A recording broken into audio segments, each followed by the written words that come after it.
Go yard. I got so much motherfucking design on right now. Break it down, bring it back, make it clap. I got 3 old thoughts, new guap, where that thing. Bitches on my line, and you know. Baik, assalamualaikum warahmatullahi wabarakatuh. Saya Rosi Malinda dengan nomor NPM 023.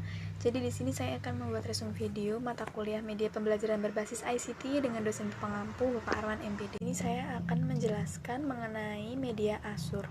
Nah, jadi pengertian media Azure adalah salah satu petunjuk dan perencanaan yang membantu untuk bagaimana merencanakan sebuah program atau menentukan tujuan dalam pembelajaran ICT untuk membelajarkan kepada peserta didik dalam pembelajaran yang diintegrasikan ke dalam teknologi.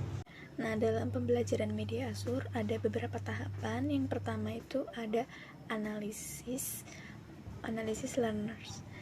Analisis learner ini terdiri dari general umum, specific entry competition, terus ada learning style atau gaya belajar dari seorang siswa yang berbeda-beda, karena peserta didik mempunyai gaya belajar yang berbeda-beda, baik itu dari kemampuan belajar audiovisual, visual maupun kinestetik, di mana peserta didik harus mampu memahami gaya belajarnya masing-masing sehingga tujuan pembelajaran akan berjalan dengan lancar. Kemudian langkah yang kedua itu ada state standard and objective. Di sini menentukan tujuan menggunakan soal dan rubrik, di mana untuk menentukan standar kurikulum umum, membuat peta konsep sehingga bisa membuat materi pembelajaran di mana menggunakan ABCD. Yang pertama itu ada audience, yang kedua itu behavior atau perilaku, yang ketiga itu ada condition, dan yang keempat itu ada degree.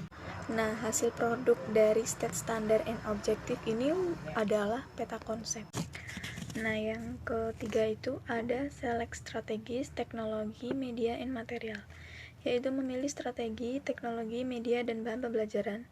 Di sini menjelaskan seluruh strategi, teknologi, media, dan materi yang sangat penting bagi mata pelajaran, atau memilih materi yang sudah ada kemudian dikembangkan lagi sehingga dapat menjelaskan dasar pemikiran bagi sebuah pemilihan tersebut, dan menggunakan rubrik seleksi untuk mengevaluasi kesesuaian teknologi yang telah ada.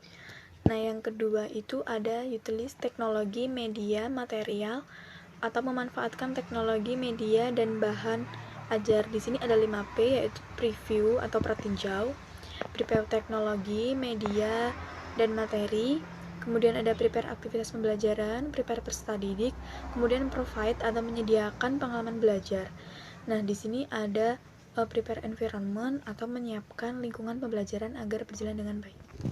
Kemudian yang kelima adalah require learner participation atau mengaktifkan keterlibatan peserta didik, di mana di sini menyusun rencana tugas atau kegiatan siswa, kemudian menyediakan umpan balik kinerja sebelum penilaian formal, kemudian ada diskusi kelompok, dan ada tes. Kemudian yang terakhir ada evaluasi dan revisi atau mengevaluasi dan merevisi, di mana ini menggunakan sebuah tes autentik atau tes tradisional untuk mengetahui kemampuan peserta didik.